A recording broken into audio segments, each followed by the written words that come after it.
பாருங்க, இந்த நிறைவான பலனை நாம் எப்பொழுது பெற்றுக் கொள்ளுகிறோம் அப்படின்னா, யார் பெற்றுக் கொள்ளுகிறோம் அப்படின்னா, ஆண்டு சொல்றாரு, இஸ்ரவேலின் தேவனாகிய கர்த்தருடைய சேட்டையின் கீழாக, சேட்டைகளின் கீழாக. அப்படி என்னங்க அர்த்தம்? சிறகுகளுக்கு கீழே, சிறகுகளுக்கு உள்ளாக அடைக்கலமா நம்ம வந்துட்டோம்ல. அடைக்கலமாய் யார் தேவனை நம்பி அடைக்கலமாய் வருகிறார்களோ அவர்களை பார்த்து என் ஆண்டவர் சொல்றாரு, நிறைவான பலனை நீங்க பெற்றுக்கொள்ள போறீங்க. அல்லேலூயா. கொஞ்சம் கொஞ்ச பலன் அல்ல. ஏதோ தலைவலி, என்னங்க சளி காய்ச்சல் தலைவலி இருக்கு, ஆனா இதோ நீங்க காய்ச்சல் சரியாயிடுச்சு, ஆனா தலைவலியும் சளியும் விடலைங்க அப்படின்னு சொன்னா நிறைவான பலனா? இல்லவே இல்லை. எது நிறைவான பலன்னா, முற்றிலுமான ஒரு விடுதலை. குமாரர்களை விடுதலையாக்கினால் மெய்யாகவே விடுதலையாக போகிறீங்க. மெய்யான விடுதலை, பூரணமான ஒரு விடுதலை. இது நிறைவான ஒரு ஆசீர்வாதம்.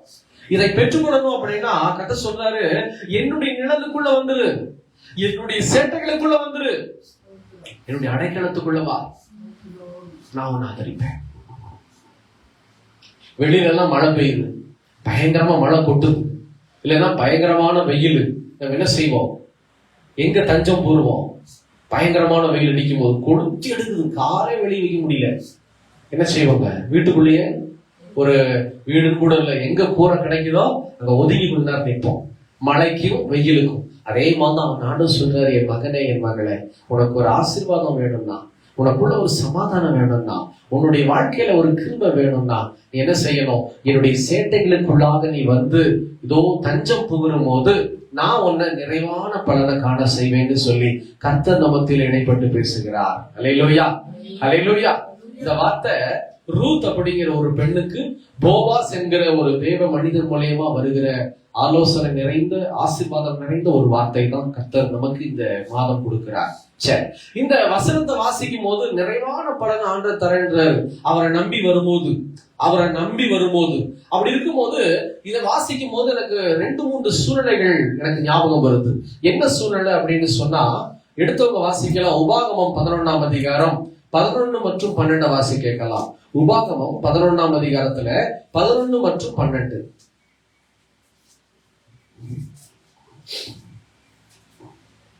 நீங்கள் சுதந்திரிக்க போகிற தேசமோ, பக்கம் 238.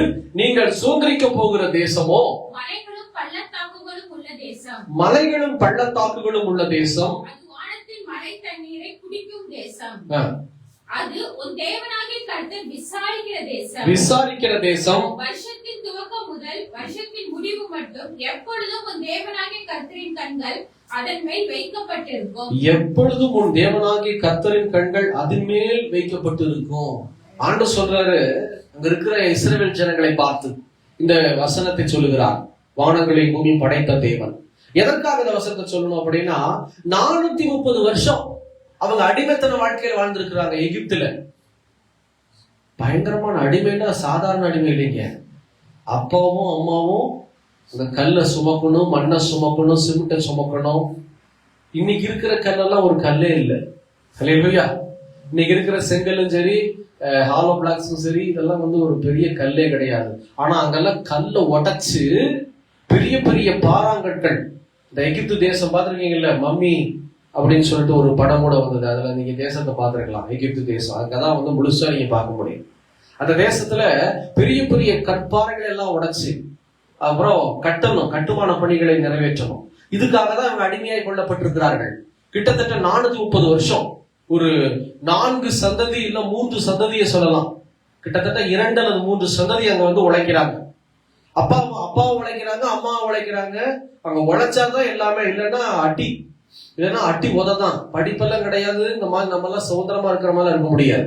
அப்படி இருக்கும்போது நான் தான் கஷ்டப்பட்டேன், என் பிள்ளையாவது நல்லா இருக்கணும்னு நினைக்கிற போது பெற்றோர் கதறி அழுகிறாங்க. அதுக்கப்புறம் தான் ஒரு நாள் அவங்க என்ன செய்யறாங்க, எங்களை காப்பாத்த யாருமே இல்லையா ஆண்டவரேன்னு சொல்லி கதறி அழுத போது அவங்களுடைய கூக்குரலும் அழுதியும் வானங்களை எட்டியதுன்னு சொல்லி சொல்லுங்க. ஆண்டவர் அவங்களுடைய கூக்குரலை கேட்டு ஒரு ஊழியக்காரர் அனுப்புறாரு, மோசேங்கிற ஒரு ஊழியக்காரர். அந்த ஊழியக்காரர் அவங்களை அழகா கைட் பண்ணி அவங்களை கட்டி வச்சிருக்கிற அந்த பார்வோன், அந்த பார்வோனுடைய கடினமான இருதயத்தை உடைச்சு போட்டு பல அற்புதங்கள் அதிசயங்களை கர்த்தருடைய நாமத்தினால செய்து அந்த ஜனங்களை அந்த பார்வோன் கிட்ட இருந்து அந்த எகிப்திலிருந்து விடுதலையாக்கி எங்க கொண்டு போறாருங்க?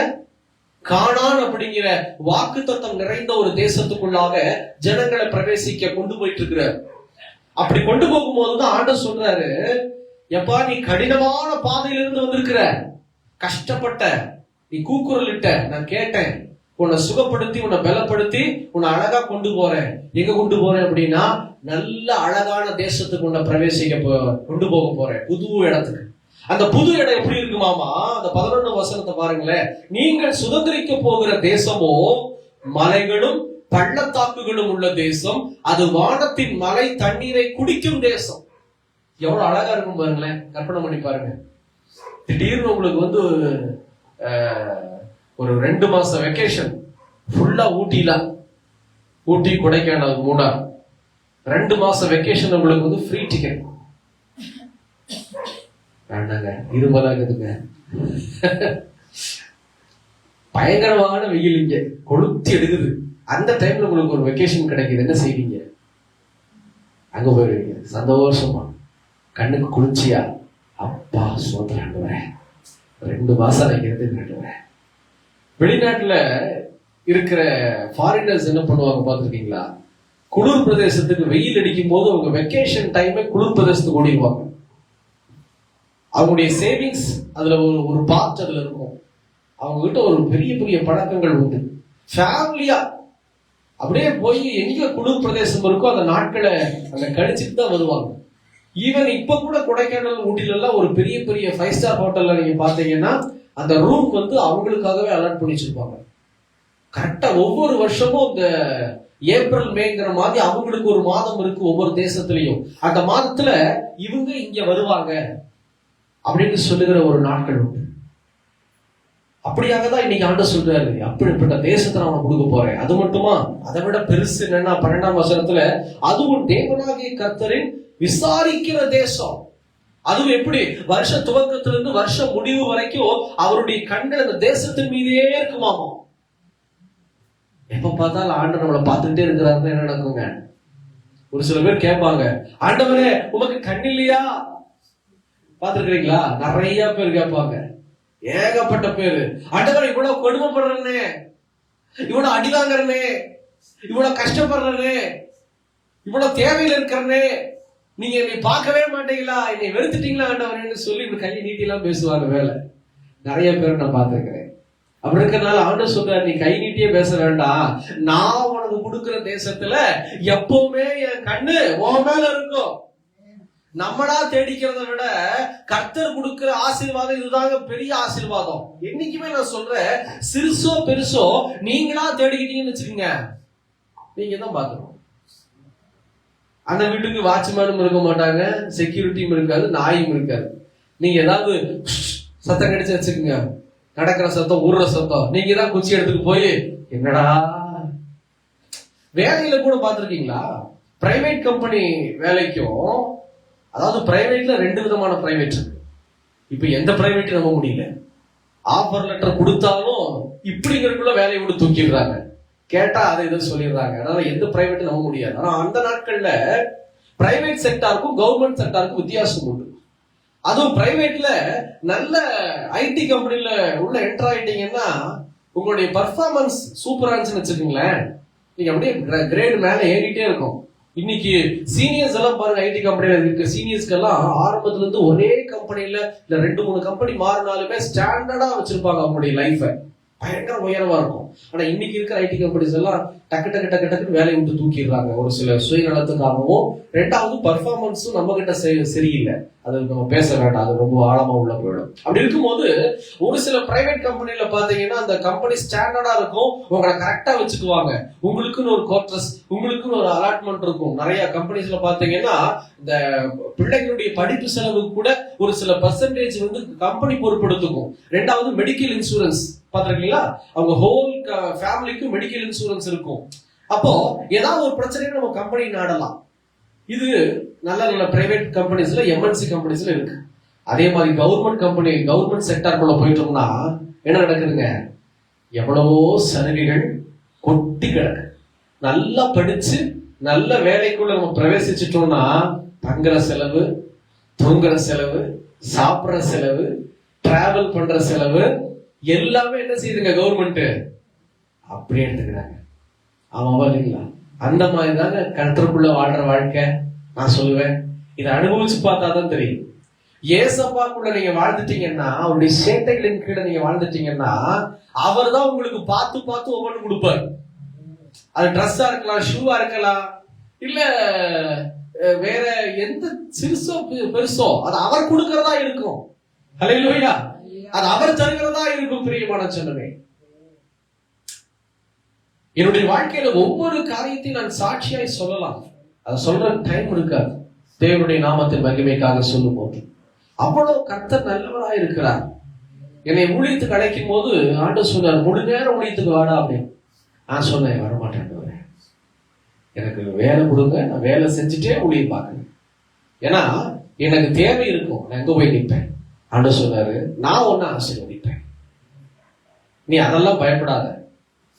நீயா வரல ஊழியத்துக்கு, நான் உங்களை ஊழியத்துக்கு வர சொல்லல, கர்த்தருக்குள்ளதான் வர சொல்றேன். ஆனா என்னை ஆண்டவர் சொன்னாரு, ஊழியத்துக்கு அழைத்தார்.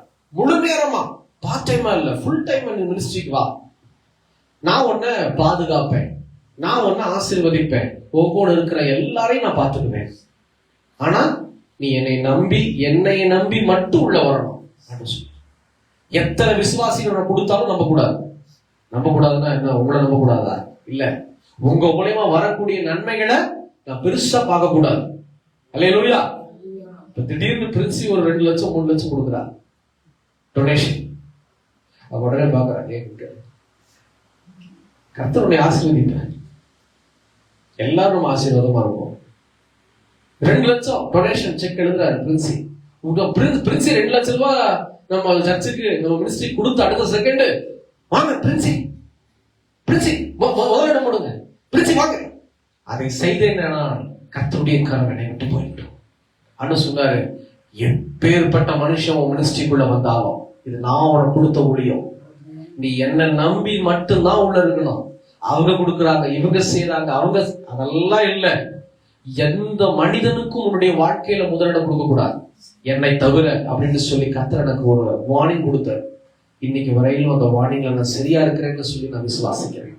அப்போ அன்னைக்கு கொடுத்த வாக்கு தந்தாங்க, உனக்கு என்னென்ன தேவையோ நான் உனக்கு சந்திப்பேன். இன்னைக்கு வரையிலும் என்னுடைய தேவைகள் எல்லாவற்றையும் நான் அவர்கிட்ட தான் கேட்டுட்டு இருக்கிறேன். அவர் தான் எனக்கு சந்திக்கிறார். அல்லேலூயா. ஒண்ணுமில்லை, இன்னைக்கு ஒரு எக்ஸாம்பிள் சொல்லக்கூடாது, சாட்சி. இந்த வேளையில பலிபீடத்திலிருந்து தேவன் கேட்கத்தக்கதாக என்னை தாழ்மையோடு சொல்ல விரும்புகிறேன். பர்ஸ், மணி பர்ஸ் இருக்கு இல்லையா, ஜென்ஸ் யூஸ் பண்ற பர்ஸ். அந்த பர்ஸ் நான் வாங்கி கிட்டத்தட்ட 5 வருடங்கள் 6 வருடங்கள் இருக்கும். 5 வருஷம் ஆச்சா? ஆமா, 5-6 வருஷம் இருக்கும். எனக்கு அவங்க ஒருத்தர் வந்து கிஃப்டா வாங்கி கொடுத்தது. நல்ல பர்ஸ், சூப்பரா இருக்கும். போக போக அது விட்டு கிழிஞ்சிருச்சு உள்ள எல்லாம், அதை மாத்தணும். பர்ஸ் வாங்குறதுக்கும் என் கையில ஒருத்தர் வந்து பர்ஸுக்குன்னே காசு கொடுத்தாங்க, அதை நான் செலவு பண்ணிட்டேன். பர்ஸ் வாங்கிக்கங்கன்னே காசு கொடுத்தாங்க எனக்கு. என்னடா இது அப்படின்னு சொல்லிட்டு அதாவது மறந்து போய் செலவு பண்ணிட்டேன். நான் உட்கார்ந்து இருக்கிறேன், என்ன பர்ஸ் வாங்குற காசு கொடுத்தாங்க செலவு பண்ணிட்டேனே, பர்ஸ் வாங்காம அசிங்கமா இருக்கு, வெளியே எடுத்து எங்கேயும் வைக்க முடியாது போல இருக்கு அப்படின்னு சொல்லிட்டு யோசனை பண்ணிக்கிட்டே இருந்தேன். போன வாரம் நாங்க ஒரு ஊருக்கு போயிருந்தோம். அந்த ஊர்ல ஃபாஸ்டிங் ப்ரேயர் முடிச்சுட்டு அடுத்த செகண்ட் செஷன் ப்ரேயர் ஒரு சில பேருக்கு. அந்த ப்ரேயர் முடிச்சுட்டு டீ குடிச்சிட்டு நான் கிளம்புறோம், நானும் நினைச்சு கிளம்புறோம். அங்க ஒரு பொண்ணு, ஒரு சகோதரி ஓடி வந்து, அண்ணா அப்படின்னு சொல்லி ஒரு 2-3 மணி பரிசை கையில எடுத்துட்டு வந்து என்கிட்ட கொடுத்தாங்க. அண்ணா, உங்களுக்கு எந்த பரிசு பிடிச்சிருக்கோ நீங்க எடுத்துக்கங்கண்ணா அப்படின்னு. எனக்குன்னா ஒரு பக்கம் ஷாக்கு, ஒரு பக்கம் அழுக. என் அப்பா எவ்வளவு உண்மை உள்ளவர். அந்த சகோதரி நான் பார்க்கல, என்னை அழைத்த என்னுடைய அப்பா உண்மையுள்ளவரா இருக்கிறார். இன்னைக்கு நான் அழுகியோட சொல்றேன், ஏசப்பா உண்மையுள்ளவருங்க. எது உங்ககிட்ட இல்லையோ அந்த ரங்கத்தை என் ஆண்டவர் பார்க்கிறவர், வெளியரங்கமா பதில் தருவார். அதுதான் ஆண்டவர் சொன்னாரு, உனக்கு ஒரு தேவை இருக்குன்னா அத ஜனங்க முன்னாடி சொல்லிடாத. எனக்கு ஒரு பரிசு வேணும், எல்லாம் ஜெபம் பண்ணிக்கிங்க ஆமென் அப்படின்னு நினைச்சுக்கோங்க. ஆண்டவர் பாப்பாரு, ஓ செஞ்சேரி ஜனங்களை நம்பி பரிசு வேணுங்கிறியா, அப்ப இவங்ககிட்ட கையெழுந்துட்டு இவங்களையும் நம்பிடு, நான் போயிடுறேன் அப்படின்னு ஆண்டவர் போயிடுவாரு. அதான் சொன்னார், நீ வெளியே எதையும் சொல்லக்கூடாது. இல்லையா? உனக்கு தேவைன்னா என்னை நம்பி என்கிட்டயே நீ இருக்கணும், என்ன சார்ந்து என்ன டிபெண்ட் பண்ணி இருந்தீங்கன்னா நான் உனக்கு கொடுப்பேன் அப்படின்னு. எனக்கு அந்த பர்சை பார்த்து தாங்கவே முடியல. அவங்க தம்பி சொன்னார், அந்த சகோதரிக்கு ஒரு தம்பி, பிரதர் குவைத்துல இருந்து வந்தால பிரதர், எங்கீங்க? ஆண்டவர் வெளிநாட்டுல இருந்து, இந்தியாவில இருந்து இல்ல, என் ஆண்டவர் எங்க இருந்து கொடுத்துக்கிறாரு சொல்லுங்களேன்? குவைத்துல இருந்து. குவைத் தங்க சுரமம் உடைப்பாங்கல்ல, அப்படிப்பட்ட அரபு தேசம். குவைத்துல இருந்து என் ஆண்டவர் என்ன செய்திருக்கிறாரு, இந்த பர்ச 2-3 பர்ஸ் எடுத்து வந்து, அண்ணா நான் வந்து உங்களுக்காக ஒண்ணு வாங்கிட்டு வந்தேன். என்னைக்குமே வந்து வரும்போது சாக்லேட்ஸ் தான் வரும். உங்கள்கிட்ட சொன்னல இருக்கு ஃப்ரெஷ்ஷான சாக்லேட். என்னைக்குமே வந்து ஒரு பண்டிலா ஒரு சாக்லேட்ஸ் தான் வரும். ஆனா எனக்கு ரொம்ப ஆச்சரியம், இந்த பர்ஸ் வந்தது பல வருஷம், 1-2 வருஷம் அவங்க போயிட்டு வரும் போதெல்லாம் ஏதோ ஒரு கிஃப்ட் வரும், சாக்லேட் வரும், ஓகே. ஆனா எனக்கு என்ன இல்லையோ அதை என் ஆண்டவர் அந்த சகோதரிட்ட பேசி என் பையனுக்கு வாங்கிட்டு போ. அப்ப ஏசப்பா நல்லவரா கெட்டவரா? ரொம்ப நல்லவர். அல்லேலூயா, ரொம்ப ரொம்ப நல்லவர் ஆண்டவர். ஒரு சில பேர் நினைப்பாங்க ஓசியில வருது, இல்ல என் அப்பா கொடுத்தது, நீ உனக்கு ஓசியா தெரியும், இல்ல என்னை அழைத்தவர் சொன்னாரு நான் உனக்கு கொடுப்பேன். அவருக்காக நான் உழைத்துக் கொண்டு இருக்கிறேன், அவருடைய பார்வையில நான் சரியா இருக்கிறேன்னு சொல்லி விசுவாசிக்கிறேன். இந்த பொருள் மூலமா சின்ன காரியம் தாங்க. ஆனா என் ஆண்டவர் கொடுத்த ஆசீர்வாதம், குவைத்திலிருந்து எனக்கு எது இல்லையோ அதை கொடுத்து அனுப்பி இருக்கிறார். 2-3 பரிசு நானும் நான்சியும் ஒன்னா திறந்து பார்க்கிறோம். என்ன எடுத்துக்கலாம் ஆனா எது வேணா எடுத்துக்கங்கண்ணா, நீங்க எடுத்தது போகதான் என் தம்பிக்கு 2-3 பேர், பெரியமா பையன் ஒருத்தங்க கூட பிறந்த தம்பி இருக்கிறாங்க, நீங்க எடுத்தது போகாதான்னா அதனாலதான் நீங்க வரட்டுன்னு வச்சுட்டேன். நான் ஒன்னு எடுத்துட்டு சூப்பரா இருக்கு சிஸ்டர், நான் எடுத்துக்கிறேன். கர்த்தர் பாருங்க எவ்வளவு நல்லது இல்ல. இன்னைக்கு அதான் நான் சொல்றேன், அவரை நம்புங்க. இந்த இப்படிப்பட்ட இது சாதாரண பர்ஸ், இன்னும் பெரிய பெரிய காரியங்கள் உங்களுக்கு தெரியும், உங்க கண்ணு முன்னாடி வெளியே இருக்குல்ல, இன்னைக்கு இதுல அதுவும் அவருடைய கிஃப்ட் தான்.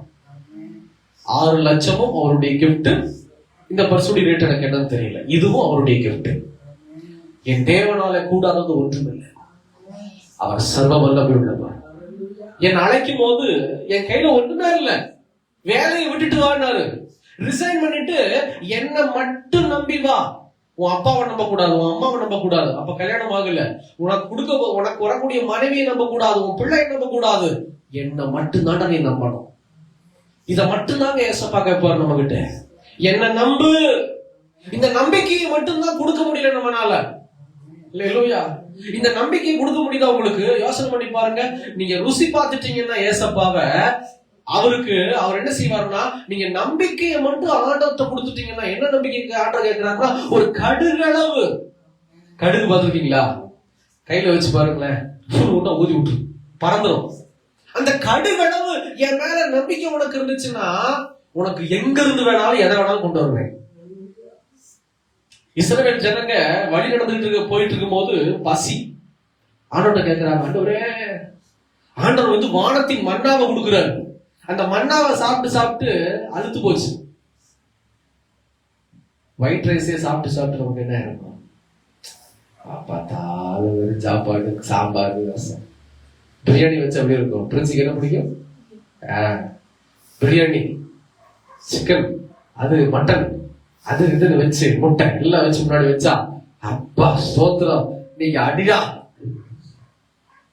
அப்படிங்கிற மாதிரி. ஆண்டவர் வந்து வானத்தின் மன்னா கொடுக்கும் போது அவங்களுக்கு சலிச்சு போச்சு ஜனங்களுக்கு. ஜனங்க கேட்கிறாங்க, ஆண்டவரே எங்களுக்கு கொஞ்சம் கறியெல்லாம் கொடுங்க ஆண்டவரே. சாப்பிடணும் ஆண்டவரே அப்படின்னு சொல்லி ஆண்டவர்கிட்ட கேட்கும் போது ஊழியக்காரர் மூலமா தேவ சமூகத்துல ஊழியக்காரர் ஜெபித்த போது ஆண்டவர் என்ன செஞ்சாருன்னா கீழ்காற்றையும் மேற்காற்றையும் வீச செய்து காடைகளை எங்கிருந்து கொண்டு வந்தாரு தெரியுமா? காடைகளை தேடி அவங்கள போக விடல. ஆண்டவர் அந்த காடைகளை கீழ்காற்றையும் மேற்காற்றையும் செய்து அப்படியே நிரப்பி கொண்டு வந்து போட்டாராம். காடை சாப்பிட்டுருக்கீங்களா? செம்ம டேஸ்டா இருக்கும். சிக்கனை விட காடை ஆமா ரொம்ப டேஸ்டா இருக்கும். காடைகளை என் ஆண்டவர் நிரப்பி குமிச்சிட்டாரு. என்ன வேணா சாப்பிடு, இஷ்டம் போல சாப்பிடு. ஏன்னா அவங்க எல்லாம் ஆண்டவரை நம்பி வந்திருக்கிறாங்க. இன்னைக்கு கர்த்தரை நம்பி வருகிற பிள்ளைகளுக்கு அவர்தான் உத்தரவாதி. ஆனா உங்க நம்பிக்கை ஆண்டவர் மேல இருக்கணும். அவர் மேல நம்பிக்கை இருக்குன்னு சொல்லிட்டு இடையில சைடு கேப்ல ஒரு பிட்டை இங்க போட்டோம்னு வச்சுக்கோங்க, அவர் பாப்பார். ஆண்டவருடைய கண்ணை மறைக்கவே முடியாது. எதையுமே சொல்லக்கூடாது. உங்க தேவைகளை வெளியில சொல்லவே கூடாது. முழங்கால் படிட்டு எழுதி வைத்து தேவ சமூகத்துல ஜெபிக்க ஜெபிக்க ஜெபிக்க கர்த்தர் இதோ வெளியரங்கமாய் பலன்களை தர ஆவலாக இருக்கிறார். ஆண்டவர் பார்க்கிற சொல்றாருல்ல, வருஷம் துவக்கத்திலிருந்து வருஷம் முடிவு வரைக்கும் நீ பெற்றுக் கொள்ளுகிற ஆசீர்வாதத்தில் இல்ல, நான் உனக்கு தருகிற ஆசீர்வாதத்தில் என் கண்ணு நோக்கமா இருக்கும். அல்லேலூயா. கர்த்தத்தை அதாவது நம்ம வாங்குற பொருளை விட ஆண்டவர் கொடுக்கிற பொருளோ இல்ல எதுவோ அதுல ஆண்டவர் தாங்க உத்தரவாதி. குடும்பத்துக்குள்ள பாருங்க, ஒரு சில பேர் தேவன் இணைத்து வைத்ததை மனுஷன் பிரிக்காது இருக்க கடவுள்னு வசனம் சொல்லுது. ஏன் இதை சொல்றாரு அப்படின்னா, ஆண்டவர் நான் இணைச்சு வச்சத நீ யார் பிரிக்கிறதுன்னு ஆண்டவர் பேசுறாரு. ஆனா இன்னைக்கு நிறைய பிள்ளைகள் பசங்களை என்ன பண்ணிடுறோம், நம்ம ஒரு சில காரியத்துல மாட்டிக்கிறோம். தப்பு பண்றீங்கன்னு நான் சொல்ல மாட்டேன், மாட்டிக்கிறீங்கன்னு நான் சொல்லுவேன். மாட்டிக்கு என்ன செஞ்சிடறோம், லவ் பண்ணி மேரேஜ் பண்ணிடுறோம். லவ் பண்ணி மேரேஜ் பண்ணோன்னே அப்பாவும் வேணான்னு சொல்லி அம்மாவும் வேணான்னு சொல்லி சொல்றாங்க. ஆனா அந்த பையனோ இல்ல பிள்ளையோ கேட்கலன்னு வச்சுக்கோங்க, விட்டுறீங்க. என்னத்தான் பண்றது இல்லையா? அவங்க கொஞ்சம் மேரேஜ் பண்ணி கொஞ்ச நாள்லயே நிறைய பேருக்கு டிவோர்ஸ் வரைக்கும் வருது. நிறைய பேருக்கு பிரச்சனை வரும். அந்த பிரச்சனை வந்தா அப்பாவும் அம்மாவும் தலையிட முடியுமா? நம்ம என்ன சொல்லுவோம், என்கிட்ட கேட்டா நீ செஞ்ச, நான் வேண்டான்னு தானே சொன்னேன், நீயா செஞ்ச, நீ ஏன் பாத்துக்கோ சொல்லுவோமா சொல்ல மாட்டோமா? பேரண்ட்ஸா? இதுதான் கர்த்தர் சொல்றாரு, நான் உனக்கு ஒரு வாழ்க்கையை கொடுக்கறேன்னா, என் மகளே நான் உனக்கு ஒரு மகனை கொடுக்கறேன்னா, என் மகனே நான் உனக்கு ஒரு பிள்ளையை கொடுக்கறேன்னா, உங்க ரெண்டுக்குள்ள பிரச்சனை வந்ததுன்னா நான் தான் உத்தரவாதி. நான் உங்க சமாதானப்படுத்தி உங்களை அழகா நடத்துவேன். சாராளுக்கும் ஆபிரகாமுக்கும் பிரச்சனை இல்லைன்னு நினைச்சீங்களா? 100 வயசுலதான் குழந்தை. அந்த குழந்தை தாமதமாகும் போது கண்டிப்பா பிரச்சனை வந்திருக்கும். ஒரு சில காரியங்களுக்குள்ள இந்த லீடர்ஷிப் குவாலிட்டியில ஆபிரகாம் நடந்து போகும்போது சாராள் விசுவாசத்துல இல்ல. அதனால ஆண்டவர் சொல்றாரு, ஒரு கணவன் மனைவி 2 பேரும் ஏஜ் டிஃபரன்ஸ் அதிகமா இருக்க கூடாது. ஆமென். குறிப்பா மனைவி கணவனை விட ஏஜ் மேல இருக்க கூடாது. ஆதாம உருவாக்கிட்டு தான் ஆண்டவர் ஏவாளை உருவாக்குனார். அல்லேலூயா. அதுல ரொம்ப கவனமா இருக்கணும்.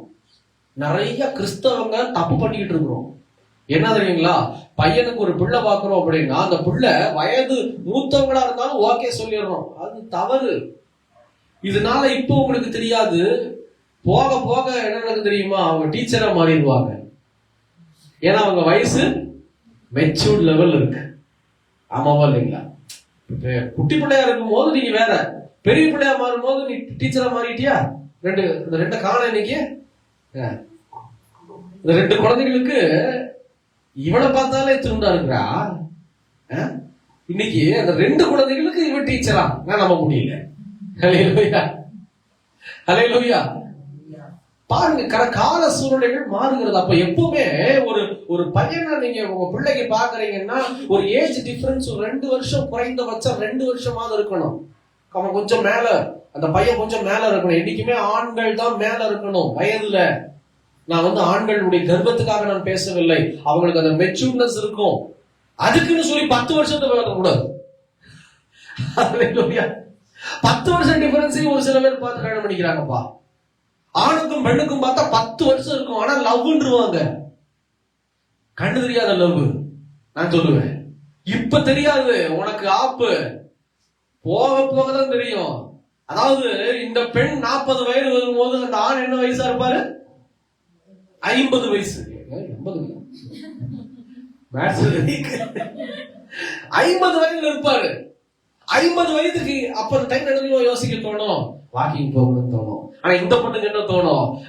அவுட்டிங் போகணும்னு தோணும், ட்ரக்கிங் போகணும்னு தோணும். ஆனா இவரு ட்ரக்கிங் எல்லாம் போக முடியாது, அவுட்டிங் எல்லாம் போக முடியாது. அல்லேலூயா அப்படின்ட்டு வாக்கிங் போகணும். 50 வயசாச்சு, சுகர் வந்துட போகுது, வாக்கிங் போகணும். அந்த பொண்ணு ட்ரக்கிங் போலாமா, அவுட்டிங் போலாமா, வெளிநாடா, எங்க, நியூசிலாண்டா, சுவிட்சர்லாண்டா, எனக்கு ஒத்து வராது.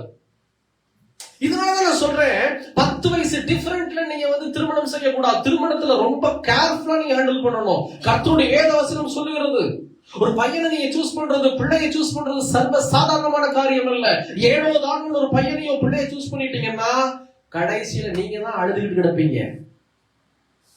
சொல்றாரு, நான் உனக்கு தர்ற பையன், நான் உனக்கு தர்ற பிள்ளைங்க தான் ஆசீர்வாதம், நான் உனக்கு தர்ற வீடு தான் ஆசீர்வாதம், நான் உனக்கு தர்ற வாகனம் தான் ஆசீர்வாதம், நான் உனக்கு தர்ற பலன் தான் ஆசீர்வாதம். நீயா தேடிக்கிட்டதுல நான் உன்னை ஆசீர்வதிக்க முடியாது. இங்க ஆண்டு சொல்றாரு பாருங்க, வருஷத்தின் முடிவு ஒரு 12வது வசனம் மறுபடியும் வாசி கேட்கலாம். உபாகமம் 11:12. அது உன் தேவனாகிய கர்த்தர் விசாரிக்கிற தேசம், அது உன் தேவனாகிய கர்த்தர் விசாரிக்கிற தேசம், வருஷத்தின் துவக்கம் முதல் வருஷத்தின் முடிவு மட்டும் எப்பொழுதும் உன் தேவனாகிய கர்த்தரின் கண்கள் அதின் மேல் வைக்கப்பட்டிருக்கும். ஆமென். அந்த அது உன் தேவனாகிய கர்த்தர் விசாரிக்கிற தேசம் இருக்குல்ல, தேசத்தை எடுத்துட்டு குடும்பம் போடுங்க, சும்மா போட்டு பாருங்க அப்படி இருக்கு. அது உன் தேவனாகிய கர்த்தர் விசாரிக்கிற குடும்பம், அது உன் தேவனாகிய கர்த்தர் விசாரிக்கிற பிசினஸ், வேலை, படிப்பு. அதுதான் நான் சொல்றேன், எல்லாத்துலயும் அவரை டிபெண்ட் பண்ணிருங்க. அவர் விசாரிச்சாருன்னா அழகா நடத்துவார். நான் சொல்றேன்ல, ஆபிரகாமுக்கு சில பேர் இதுதான் ஒரு ஒரு சகோதரன் கிட்ட பேசினாரு, அவருக்கும் அவங்க மனைவிக்கும் 10 வருஷம் டிஃபரெண்ட். அந்த சகோதரன் கிட்ட பேசினாரு, இது தப்பு என்னங்க, என்கிட்ட பேசினாரு, தப்பு என்ன இதுல, என் மனைவிக்கு எனக்கு 10 வருஷம் டிஃபரெண்ட், என்னை விட 10 வருஷம் குறைவு வயசு, ஆனா பரவாயில்லையே, எப்படிங்க பரவாயில்லைங்க அப்படிங்கிறீங்க கேட்டா, ஆபிரகாமுக்கு வந்துட்டு ஆபிரகாமுக்கு சாராளுக்கு 10 வருஷம் டிஃபரெண்ட் இருக்குல்ல, அந்த மாதிரி தான் நாங்களும். எப்பா அந்த நாட்கள்ல ஆபிரகாமும் சாராளும் வாழ்ந்துட்டாங்க, அதுலயும் பிரச்சனை வந்தது பாத்தீங்களா. குழந்தை விஷயம் தாமதமாகும் போது அப்படியே சாராள் பல்ல கடிச்சுக்கிட்டு அதை பண்ணி இதை பண்ணி தப்பா யோசனை பண்ணி ஆபிரகாமுக்கு சாராளுக்கு கொடுக்கப்பட்டிருக்கிற பணிப்பெண்ணை ஆபிரகாமோடு இணைத்து வைத்து தேவனுடைய வாக்கு தத்தங்களை குலைச்சு குழப்பம் பண்ணி ஏகப்பட்ட பிரச்சனை இருக்குதுப்பா. பைபிள்ல எழுதி வைக்கல குடும்ப பிரச்சனைய, சரியா வெளிப்படையா வரல, தவறு, கேட்கல. டைம் செய்து நான் ரொம்ப கவனமாக, அதான் ஆண்டு சொல்றாரு, நான் உனக்கு கொடுக்கறது தான் ஆசீர்வாதம். சிம்பிளா சொல்ல போனா அதுதான். தேவ கரத்திலிருந்து நீங்க வாங்கிட்டீங்கன்னா கேரண்டி வாரண்டி எல்லாமே அவர் தான். அல்லேலூயா. வாரண்டி, நம்ம ஒரு பொருள் வாங்கணும்னா வாரண்டி பார்ப்போம். அதான் சொல்றேன் நான், நல்ல பொருளா வாங்கணும், வாரண்டியோட வாங்கணும். அது நீங்க கேரண்டி வாரண்டி இருந்துச்சுன்னு வச்சுக்கோங்க, என்ன பண்ணுங்க, ஏதாவது ஒண்ணு ஆச்சுன்னா உடனே கொண்டு போய் என்ன செஞ்சுக்கலாம், சரி செஞ்சுக்கலாம் பில்ல வச்சு. என் ஆண்டவர் தான் நமக்கு வாரண்டி. அதுதான் அங்க ஜனங்களை பார்த்து சொல்றாரு, நீ அழுதுனால, என்ன நம்பி வந்ததுனால நான் என்ன செய்யறேன், உனக்கு அடைக்கலத்தை கொடுத்து உன்னுடைய தேசத்துல உன்னை ஆசீர்வாதமா மாற்றுவேன். என் கண்ணு உன் மேலேயே இருக்கும். எதுக்கு? என்ன குறையா இருந்தாலும் நிறைவாய் உன்னை ஆசீர்வதிப்பதற்கு நான் உன்னை பார்த்து கொண்டே இருக்கிறேன். பிரியமான சொன்னேன், நீ பாத்தீங்களா, கர்த்தர் வேலையை விட்டுட்டு வான்னு சொல்லும் போது நான் யோசிச்சேன், என்ன நான் பாத்துக்கிறேன்னாரு. எப்படி அவரு கண்ணு இருக்குன்னா, என்ன என்கிட்ட இல்லையோ அதை கொடுத்து அவர் அனுப்பிச்சிருக்காரு. நான் யோசிச்சேன், வேற ஏதாவது கூட நடந்திருக்கலாம். இத்தனை நாட்கள், அதாவது வருஷத்துல 2-3 தடவை போயிட்டு வருவாங்க வயிற்றுக்கு. அவங்க ஃபேமிலி அங்கதான், அவங்க அப்பா அம்மா வீடு இங்க. இத்தனை நாட்கள் போனவங்க வந்தவங்க இது வாங்கல, இன்னைக்கு ஆண்டு அப்படின்னு சொல்லும் போது யோசிச்சேன், ஆண்டவர் நம்மளே பார்த்து கொண்டு இருக்கிறார். அல்லேலூயா. இன்னைக்கு நான் உங்களுக்கு ஒண்ணு சொல்றேன், முடிக்க போறேன். நீ வரக்கூடிய நாட்கள்ல மீதி பார்க்கலாம் ஒவ்வொரு சாட்சியா. ஏன்னா நீங்க ஆண்டவருக்குள்ளாக உங்க வாழ்க்கையை நீங்க வச்சுக்கிட்டீங்கன்னு வச்சுக்கீங்களேன், எது குறைங்கிறது அம்மாவுக்கு அப்பாவுக்கு கூட தெரியாது. எல்லாத்தையுமே சொல்லிட்டு இருக்க முடியுமா? ஐப்ரோ இல்ல, இதெல்லாம் வேணுங்கிற ஒரு காரியம் தான் இல்லையா? ஒரு பெண்ணா பிறந்தவங்களுக்கு இதெல்லாம் தேவையான ஒரு காரியம் தான். ஒரு சில பேர் எதையும் போட மாட்டாங்க இருப்பாங்க, அது அவங்களுடைய அழைப்பா இருக்கலாம். ஆமென். ஒரு சிலர் பார்த்துருக்கீங்களா, காதுல கழுத்துல எதுவும் போட மாட்டாங்க, எந்த மேக்கப்பும் இருக்காது. அது அவங்க அர்ப்பணிப்பா இருக்கலாம். அது கர்த்தருடைய ஒண்ணு அவங்க அழைப்பு, இல்லைன்னா அவங்க அர்ப்பணிச்சிருப்பாங்க இந்த மாதிரி நான் வாழ்றாங்க. ஒரு சில பேர் வந்து இப்பவும் பிரசங்கம் பண்றவங்களும் நிறைய பேர் வந்து மேக்கப் பண்ணிக்கிறாங்க, இல்லைன்னு குறை சொல்லவே மாட்டேன். அந்த டைம்ல நமக்கு இந்த சின்ன சின்ன பென்சில் ஐப்ரோ தானே போடுவீங்க, மேல போடுறது ஏதாவது ஐலைனர் என்னமோ வரும் இல்லையா? இந்த வாலிப பிள்ளைகள் தான் கேட்கணும் நிறைய. அதெல்லாம் இல்லைன்னா எப்ப பார்த்தாலும் வந்து நம்ம அப்பா அம்மாட்ட ஆரம்பத்துல சொல்லுவோம் இது இல்லை அது இல்லைன்னு. கொஞ்சம் பெருசாக பெருசாக நமக்குள்ளே ஒரு மாற்றம் உண்டாகும். போய் சொல்றது, அவங்களே கஷ்டத்தை இருக்கிறாங்க, அவங்களே தேவையில் இருக்கிறாங்க, நமக்கு பார்க்கும். அப்ப நம்ம என்ன செய்யலாம் அப்படின்னா, ஆண்டவரை நம்பி செய்யும் போது கர்த்தர் எப்படியாக நமக்கு கொடுப்பாரு. நம்ம வேலையை ஆசீர்வதிச்சு நம்மளையே வாங்க வைப்பார். இல்லைன்னா கிஃப்டா எங்கிருந்தாவது ஆர்டர் கொடுப்பார். காடைகளை கொடுப்பதை போல, எனக்கு பர்ஸை கொடுத்தது போல. அல்லேலூயா. எது இல்லையோ அது அப்பா அம்மாவுக்கு தெரியாது, கணவனுக்கு தெரியாது, மனைவிக்கு தெரியாது, குழந்தைகளுக்கு தெரியாது. ஆனா பார்க்கிற கண்ணுக்கு, என் ஆண்டவருடைய கண்ணுக்கு எல்லாமே தெரியும். நான் அதனாலதான் சொல்றேன், உங்க வாழ்க்கைய அவருடைய சேட்டையின் கீழே வைத்துருங்க. அவரை நீங்க பிடிச்சுக்கிட்டீங்கன்னா, அவர் மேல உங்க நம்பிக்கை நீங்க வச்சுக்கிட்டீங்கன்னா எதையுமே இழந்து போக மாட்டீங்க, எங்கேயும் தோத்து போக மாட்டீங்க, சோர்ந்து போக மாட்டீங்க, தவறி போக மாட்டீங்க. கர்த்தர் அழகா நடத்துவார். எல்லாமே நன்மைக்கு தான் நடக்குமே தவிர தீமைக்கு நடக்கவே நடக்காது. இதுக்கு நான் கேரண்டி. அல்லேலூயா, அல்லேலூயா. ஒரு விளம்பரத்துல ஒரு பிரீத்திக்கு நான் கேரண்டி மாதிரி. இன்னைக்கு ஏசப்பாக்கு கேரண்டியா நான் வாழ்ந்துகிட்டு இருக்கேன். அவரு கேரண்டி நான் கொடுக்க முடியாது, அவரு பரிசுத்த தெய்வம். ஆனா அவர் ஓட்ட பிச்சையில நின்றுட்டு இருக்கிறேன் நான். அது மட்டும் எனக்கு நல்லாவே தெரியும். இது என்னால் உண்டானதல்ல, இது இந்த உடம்பு, இந்த காரியம் எல்லாமே தேவனுடைய ஆவி, தேவனுடைய ஈவு. ஏசப்பா எனக்கு கொடுக்கலன்னு வச்சுக்கல, இன்னைக்கு நான் உங்க முன்னாடி நின்று இவ்வளவு தூரம் பேசிருக்கவே முடியாது. ஒவ்வொரு நொடியும் நான் யோசிச்சு பார்ப்பேன், என் ஆண்டவர் எவ்வளவு பெரியவர். ஒவ்வொரு பொருளிலும் ஒவ்வொன்றையும் நான் சொல்லலாம், ஒவ்வொன்றும் சொல்ல முடியனால உங்க இடத்துல இந்த வேத புஸ்தகம் கூட நான் உங்ககிட்ட சொல்லியிருக்கிறேன். இது சாட்சியா எனக்கு கொடுத்த கிஃப்ட், ஆண்டவர் கொடுத்த கிஃப்ட் தெரியுமா? இந்த வேத புஸ்தகம் கொரியன் மேடு பைபிள். இந்த கொரியன் மேடு பைபிளை வாங்குறதுக்கு ரொம்ப ஆசைப்பட்டேன். ஆனா அந்த நாட்கள்ல வாங்க முடியல. டிஎன்சி சபைக்கு என்னை பிரசங்கம் பண்ண கூப்பிட்டுருந்தாங்க. அங்க பல்லடத்துல, அது எந்த ஊரு, மந்திரிபாளையம். TNC church Mandiripalayam. திருச்சி பாக்குறேன், என்ன சர்ச், என்ன பைபிள், பைபிள் கொரியன் பேப்பர் அப்படின்னா பின்னாடி உங்களுக்கு வார்த்தைகள் அவ்வளவு தெளிவா இருக்கும், அழகா இருக்கும், ரொம்ப ரொம்ப சூப்பரா இருக்கும். பேப்பரே வித்தியாசமா இருக்கும். அப்புறம் பார்ப்போம் பைபிள். அப்போ இந்த மந்திரிபாளையத்துல அழைத்த போது 3 நாள் ஃபாஸ்டிங் பிரேயர். 2வது நாள் ஃபாஸ்டிங் பிரேயர்ல நான் வந்து பிரசங்கம் பண்றேன். முடிச்ச பின்னாடி ஒரு சகோதரன் வந்து எனக்கு கர்த்தருடைய காணிக்கை கொடுத்துட்டு, சாப்பிட்டு எந்திரிக்கும் போது காணிக்கை கொடுத்துட்டு இந்த பைபிளை கிஃப்ட் ராப் பண்ணி எனக்கு கொடுத்தாங்க. வீட்டுக்கு போய் தான் பார்க்கணும் அப்படின்னாங்க. என்னடா இது, பேக்ல வாங்கி வச்சுட்டு கிளம்பிட்டு வீட்டுக்கு வந்துட்டு ஓபன் பண்ணி பாக்குறேன். எனக்கு பர்ஸை பார்த்த மாதிரி அதை பார்த்து எனக்கு கண்ணீர் தண்ணி வந்துருச்சு. ஏன்னா அவ்வளவு அழகான பைபிள். நான் விரும்பினதை, என் ஆண்டவர் எது என்கிட்ட இல்லையோ அதை எனக்கு கிஃப்டா எழுதி கொடுத்துருக்காங்க. முன்னாடியே என்ன கொடுத்துருக்காங்க பாருங்க, டிஎல்சி சர்ச்சில் என்னுடைய பேர் போட்டு, மந்திரிபாளையம் பல்லடம், 30/12/2017 எனக்கு இந்த பைபிள் ஆர்டர் கொடுத்தது. சாட்டர்டே 5th anniversary ஃபாஸ்டிங் பிரேயர்ல கிஃப்ட் எனக்கு அங்க இருக்கிற விசுவாசிகள் எல்லாம் சேர்ந்து வர்ற ஊழியக்காரங்களை கனம் பண்ணணும்னு சொல்லி அவங்க சில கிஃப்ட கொடுத்துருக்காங்க. அதுல எனக்கு வந்த கிஃப்ட் இது. எனக்கு இந்த பைபிள் இல்லைங்கிறது யாருக்கு தெரியும்? நான் வெளியே சொல்லுவேனா? சொல்ல மாட்டேன். அப்பாட்ட சொல்லுவேனா? அது என் வேலை இல்லை. நான் பெருசாயிட்டேன், ஏதாவது சொல்லிட்டு முடியுமா? அப்பாட்ட சொல்லல, அம்மாட்ட சொல்லல.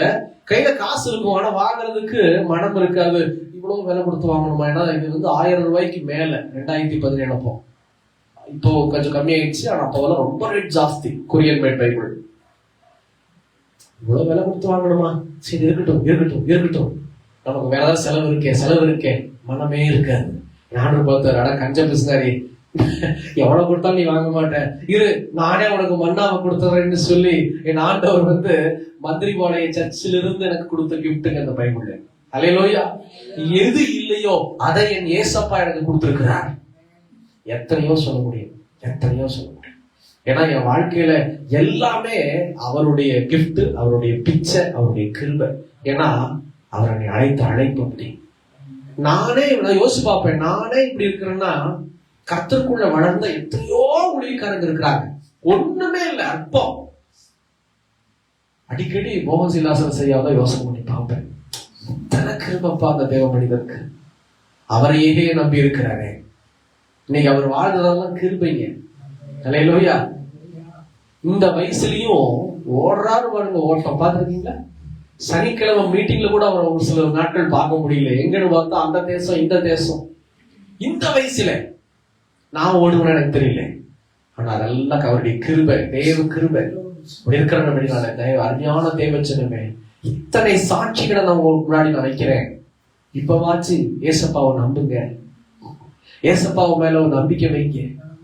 அவர் மேல நம்பிக்கை வச்சு உங்க பிள்ளைகளுடைய வாழ்வை, உங்க எதிர்காலத்தை, உங்க வீட்டை, உங்க பிசினஸ், வேலைய, உங்களுக்கு எது இருந்தாலும் அவர் கையில கொடுத்து பாருங்க.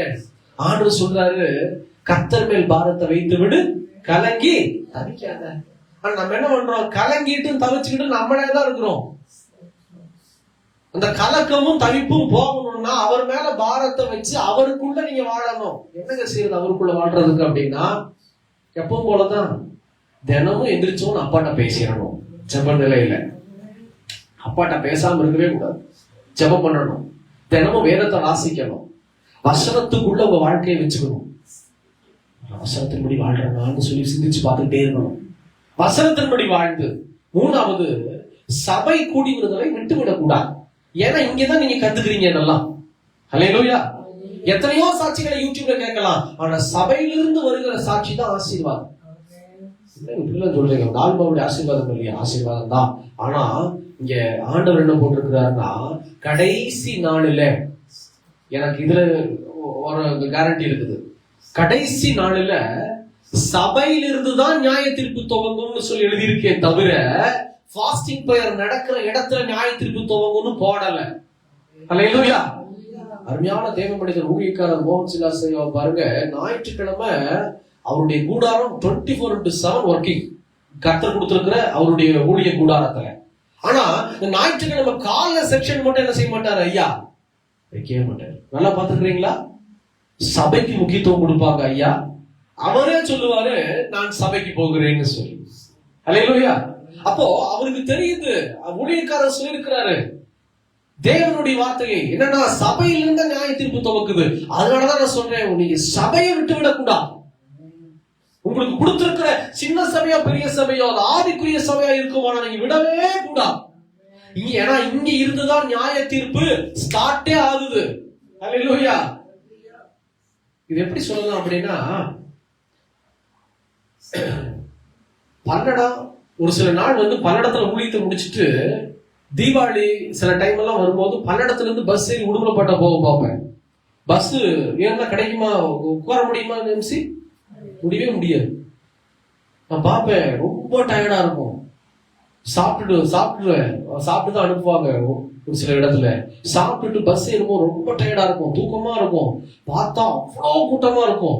இப்படி வளைஞ்சு நெடுஞ்செல்லாம் நிக்கணும். இடுப்பு ஒரு நாள் பிடிச்சிச்சு, 3 நாள் ஊசி மாத்தி மாத்தி போட்டிருந்தேன். இப்படியே நின்று வந்தா ஊழியத்தினுடைய ஆரம்ப நாட்கள்ல நான் ஒரு 2-3 தடவை நான் என்ன செஞ்சிருக்கேன் தெரியுங்களா? பல்லடத்துல இருந்து திருப்பூர் பஸ் ஏறிருக்கேன். திருப்பூர் போய் திருப்பூர்ல இருந்து ஒரே பஸ் டைரக்ட் பஸ்ல உட்கார்ந்து வச்சுக்கோங்க, உடுமலைக்கு எந்திரிக்க சொல்லுவாங்களா? நல்லா ஃப்ரீயா உட்காந்து இதுக்காகவே போவாங்க. ரொம்ப டயர்டா இருக்கும் போது பல நாட்கள் பண்ணிருக்கிறேன். இதுதான் நான் உங்களுக்கு சொல்றேன். நீங்க அதாவது திருப்பூர்ல போய் ஏன் உட்கார்ந்தா, அது அங்கிருந்து தொடக்கம், அங்கதான் ஸ்டார்ட் ஆகுது பஸ். அப்போ ஃப்ரீயா இருக்கும், நான் உட்கார்ந்துக்கலாம். அதே மாதிரி நான் சொல்றேன், உங்க ரட்சிப்பு இங்கதான் ஸ்டார்ட் ஆகுது. தேவன் கொடுக்கிற ஆசீர்வாதம், நியாய தீர்ப்பு இங்கதான் தொடங்குது. நீங்க தொடக்கத்துல இங்க உட்கார்ந்துட்டீங்கன்னா அப்படியே அழுங்காம குழுங்காம ஃப்ரீயா ஜர்னி பண்ணிடலாம். அல்லேலூயா. நீங்க இங்க தொடங்கல, பாதியில நீங்க நிக்கிறீங்க அப்படின்னா ரொம்ப கஷ்டம், இடம் கிடைக்காது, இடுப்பு பிடிச்சிருக்கு. ஹல்லேலூயா. இடுப்பு பிடிச்சுக்கும், கால் வலி வந்துடும், அப்படியே வேர்த்து விறுவிறுத்து மூச்சு கூட விட முடியாதுங்க பல்லடத்தை தாண்டும் போது. அப்பா, கிட்டத்தட்ட இந்த ஜல்லிப்பட்டி குடிமக்கள் வரைக்குமே அந்த கூட்டம் வந்து நான் பார்த்திருக்கிறேன். எப்பவுமே தொடக்கத்தை நீங்க பார்க்கணும், இடையில நீங்க கூடாது. ஹல்லேலூயா. தொடக்கம் எங்க இருக்கிறது? இங்கே தொடங்கப்படுகிறது நியாயத்தீர்ப்பு. அப்படி இருக்கிறதுனால தயவு செய்து நியாயத்தீர்ப்பு மாத்திரமல்ல, கர்த்தருக்கு திருவிருந்து வைத்திருக்கிறார். எந்த கூடாரத்திலையும் கூடார அமைப்பிலையும் எந்த பாஸ்டிங் திருவிருந்து நீங்க பார்க்க முடியாது அவ்வளவு சுலபமா. ஆனா சபையில திருவிருந்தாண்ட வைத்திருக்கிறார். எதுக்காண்ட சொல்றாரு? நான் மறுமணமோ என்னை நினைவு கூறும்படி செய்யுங்கள். இங்க நம்ம அவரை நினைவு கூற ஒவ்வொரு மாதமும் திருவிருந்து எடுக்கிறோம். அவர் திருவிருந்து என்னங்க? அவருடைய ரத்தம், அவருடைய சரீரம். இது உள்ள போகும்போது பெரிய பலன், பெரிய ஆசீர்வாதம். இதனால நான் சொல்றேன், இப்படி ஒரு வாழ்க்கையை நீங்க வாழ்ந்துட்டீங்கன்னு வச்சுக்கீங்களேன், ஏசப்பா என்ன செய்வார் தெரியுமா? அந்த ரங்கத்துல உங்ககிட்ட என்ன குறை இருக்கோ வெளியரங்கமா உங்களுக்கு அந்த குறைய நிறைவாய் மாற்றி ஆசீர்வதித்து உங்களை பலப்படுத்திட்டே இருப்பார். இப்ப சொல்லுங்க, நிறைவான பலன் எங்க இருந்து வருதுங்க? அவருடைய கரத்திலிருந்து வருகிறது. இதை பெற்றுக்கொள்ளணும் அப்படின்னா நீங்க என்ன தெரியுமா செய்யணும்? அவருடைய சேட்டையின் கீழாக வாழ வேண்டும். ஹல்லேலூயா. சிம்பிளான காரியம். அவருக்குள்ளாக நீங்களும் நான் இருந்துட்டோம்னா நம்ம எதை கேட்டாலும் ஆண்டவர் செய்வார். அவருக்கு சித்தமானது அவருடைய கையினாலே வாய்க்கும். ஜெபிக்கலாமா? கண்களை மூடி தேவ சமூகத்துல ஹல்லேலூயா, தேவ சமூகத்துல ஒப்பு கொடுங்க. கண்களை மூடி ஆண்டவர் சமூகத்துல நீங்க இதை கேட்ட அந்த வார்த்தையின்படி கர்த்தர் உங்களை நிரப்பணும், கர்த்தர் உங்களை ஆசீர்வதிக்கணும். ஹல்லேலூயா, ஹல்லேலூயா, ஹல்லேலூயா. நன்றி ஆண்டவரே, நன்றி தகப்பனே. இன்னைக்கு ஒப்பு கொடுங்க. ஏசப்பா, ஏசப்பா தகப்பனே என்று சொல்லி, ஏசப்பான்னு சொல்லி, அப்பா என்னுடைய வாழ்க்கையை உங்க கரத்துல ஒப்பு கொடுக்கிறேன், என் வாழ்க்கையை உங்க கரத்துல ஒப்பு கொடுக்கிறேன். இன்னைக்கு ஒரு பாட்டு பாடணும் இல்ல, உன்னதமானவரின் உயர் மறைவில் இருக்கிறவர். அந்த பாட்டுக்கு ஏத்த மாதிரி தாங்க இந்த வாக்குத்தத்த வசனம். அவர் சேட்டையின் கீழாக அடைக்கலம் புக கர்த்தர் நம்முடைய வாழ்க்கை ஆசீர்வாதமாய் மாற்றி இருக்கிறார். தேவன் நம்மை பலப்படுத்தி இருக்கிறார். ஹல்லேலூயா. நன்றி ஆண்டவரே, நன்றி தகப்பனே. நீங்க ஒப்பு கொடுங்க ஆண்டவரே. அப்பா, நான் தினமும் ஜெபம் பண்ணுவேன், தினமும் நான் உங்ககிட்ட பேசுறேன்பா, நான் உங்ககிட்ட பேசுறேன்பா. ரெண்டாவது, இந்த வேத வசனத்தை வாசிச்சு என் வாழ்க்கையை வசனத்துக்குள்ள வச்சுக்கிறேன்பா. என் வாழ்க்கையில உங்களுக்கு தான்ப்பா முதலிடம், உங்களுக்கு தான்ப்பா முதலிடம் அப்பான்னு சொல்லி ஒப்பு கொடுத்து பாருங்க. அவர் உங்களை இன்னை ஆசீர்வதிக்க விரும்புறார். பிரியமான ஜனமே, இன்னைக்கு ஒப்பு கொடுத்து அவருடைய கையில உங்க ஆவி ஆத்ம சரீரத்தை ஒப்பு கொடுத்து பாருங்க. கர்த்தர் உங்களுக்கு கொடுத்திருக்கிற வேலையை ஒப்பு கொடுங்க, பிசினஸ் ஒப்பு கொடுங்க, உங்களுடைய குடும்பத்தை ஒப்பு கொடுங்க, உங்க எதிர்காலத்தை ஒப்பு கொடுத்து பாருங்க. கர்த்தர் கொடுக்கிற தேசத்துல அவர் தான் விசாரிப்புக்காரராய் இருப்பாரு. உங்களுக்கு நன்மை வந்தாலும் தீமை வந்தாலும் அவரை தாண்டி தான் வரணும். அப்ப தீமை வராது, நன்மை மாத்திரம் தான் வரும். எந்த பிரச்சனையும் வராது. நீங்களா தேடிக்கிற வாழ்க்கையை விட கர்த்தர் கொடுக்கிற ஒரு வாழ்க்கையை நீங்க சுதந்திரித்துக் கொள்ளும் போது சகலமும் நன்மைக்கு எதுவாய் அமையும். அதுதான் நிறைவான பலன், அதுதான் நிறைவான பலன். அதுக்குதான் என் ஆண்டவர் சொல்றாரு, ஓ ஏ சேட்டைகளுக்குள்ள நீ வந்துரு. இஸ்ரவேலின் தேவனாகிய கர்த்தருடைய சேட்டைகளுக்குள்ள வாசம் செய்கிற மனுஷனே, நீ நிறைவான பலனை பெற்றுக் கொள்ள போகிற, நிறைவான பலனை பெற்றுக் கொள்ள போகிற. இந்த பாடலை கைகளை தட்டி பாட போற உன்னதமானவரின் உயர் மறைவில் இருக்கிற அந்த பல்லவியை மாத்திராமே உற்சாகமா அவை. உன்னதமானவரே உயர் மறைவில் இருக்கிறவர், சர்வ வல்லவரே இடமில் தங்குவார், இது பரவசிலாக்கியவே. சர்வ வல்லவரே நிழலில் தங்குவார், இது பரவசிலாக்கியவே. அவர் சேட்டை கீழடை கலப்புகவே தம் சிறகுகளால் மூடுவார்.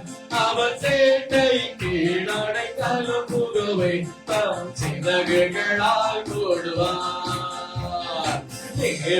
தடை கலவே எனும் கோட்டையும் அரணுபவர், அவர் சத்திய பரிசயம் கேடகமாம் என் நம்பிக்கையும் அவரே. அவர் சத்திய பரிசயம் கேடகமாம் என் நம்பிக்கையும் அவரே. சொல்லமா? அவர் சேட்டை சத்தமா சொல்லி பார்ப்போம். அவர் சேட்டை கீழடை கலப்புகவே தம் சிறகுகளால் மூடுவார். கீழடைக்கலம் புகவே தம் சிறகுகளால் மூடுவார். அவர் சேட்டையின் கீழ் அடைக்கலம் புகவே தம் சிறகுகளால் மூடுவார். அவர் சேட்டையின் கீழ் அடைக்கலம் புகவே தம் சிறகுகளால் மூடுவார். இந்த பாடல் வழிகளைப் போலவே எனக்கு பிரியமான சொன்னவே, அவருடைய சேட்டையின் கீழே நீங்க இன்னைக்கு அடைக்கலமா வந்துட்டீங்க. இன்னைக்கு அவரை உங்க சொந்த ரட்சகரா நீங்க ஏற்றுக்கொண்டு இருக்கிறபடி நான் இன்னைக்கு அப்பாவை இதோ நீங்க முழு இதயத்தோட ஏசப்பாவை ஏற்றுக்கிட்டபடினால அவர் சொல்றாரு, நிறைவான பலனை பெற்றுக்கொள்ள போகிறேன். என் மகனே, என் மகளே, உனக்கு நிறைவான பலனை தர போறேன். பயப்படாத, கலங்காத. எதிர்காலத்தை நினைச்சு நீ ஏன் ஒரி பண்ற? இன்னைக்கு நிறைய கர்த்தருடைய பிள்ளைகளுக்கு எதிர்காலத்தை நினைச்சு பயம், கலக்கம். பயப்படாதீங்க, பயப்படவே பயப்படாதீங்க. நான் உங்களுக்கு உத்தரவாதமா சொல்லி வீட்டுக்கு அனுப்புறேன். பயப்படாதீங்க. இன்னைக்கு ஏசப்பா கையில உங்க வாழ்க்கையை ஒப்புப்படுத்த பாருங்களேன். அழகாய் நடத்துவார், அழகாய் நடத்துவார். என் ஆண்டவராகிய கர்த்தர் ஆபிரகாம சோர்வடை விடவே இல்லை. ஆபிரகாமுக்கு ஒரே ஒரு சோர்வு தான் வேதாகமத்துல பார்க்கும் போது. எப்ப அப்படின்னு ஆரம்பத்துல குழந்தை அவன் சொல்றான், ஆண்டவரே இதோ அக்கம் பக்கத்துல எல்லாம் விளையாடுறாங்க, என் சொந்தக்காரங்களுக்கு எல்லாம் குழந்தை இருக்குது, எனக்கு இல்லையே அப்படின்னு சொல்லும் போது கர்த்தர் ஆபிரகாம தட்டி கொடுத்து சோர்வடையாம செஞ்சாரு. என்ன இப்படி சொல்லிட்டு ஆபிரகாம், உன் கூடாரத்தை விட்டு வெளியில வா, வானத்தை அண்ணாந்து பாரு, வானத்தை நட்சத்திரங்களை எண்ணுன்னு சொன்னாரு. அந்த ஆபிரகாம் சொன்னாரு, இல்ல ஆண்டவரே, எப்படி ஆண்டவரே நட்சத்திரத்தை எண்ணுறது? அப்படிதான்ப்பா உன் சந்ததி பெருகப்படுவேன்னு சொல்லி கர்த்தர் ஆபிரகாமுக்கு வாக்குத்தத்தம் கொடுத்து ஆபிரகாம தனியாவே விடல, கம்ஃபர்ட் பண்ணிட்டே இருந்தார். இன்னைக்கு உங்களுக்கு ஒரு கம்ஃபர்ட் வேணும்னா அது கர்த்தருடைய கரத்திலிருந்து வருகிறது. ஏசப்பாவுடைய ஆணி பாய்ந்த கரத்திலிருந்து நீங்க எதிர்பார்க்கிற அரவணைப்பு, நீங்க எதிர்பார்க்கிற ஆசீர்வாதம், நீங்க எதிர்பார்க்கிற சுகம், நீங்க எதிர்பார்க்கிறதான சகல நிறைவான பலனை என் ஆண்டவராகிய கர்த்தர் உங்களுக்கு தர விரும்புகிறார். அதற்கு தேவை கர்த்தருக்குள்ள உங்க வாழ்க்கை இருக்கணும்.